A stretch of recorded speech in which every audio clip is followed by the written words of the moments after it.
эти ребята, которые квартирское дело при суде завели, смотрите, один хозяин зам министра, Джумабаев начальник следствия. Правильно. Потомки.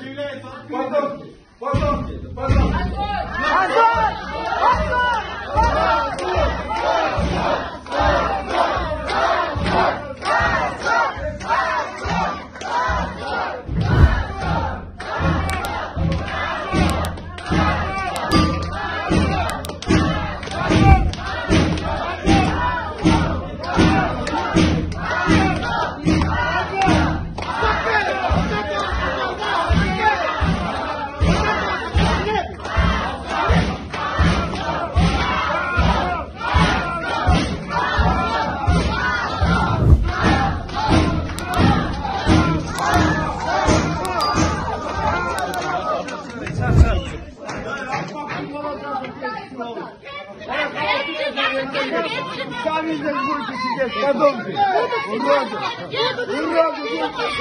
Берегите себя, родной, берегите себя.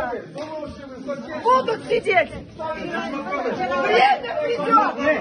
Держитесь, Алмазбек Шершенович, держитесь! Победа будет за нами, держитесь! Мало осталось, держитесь. Только его жалко.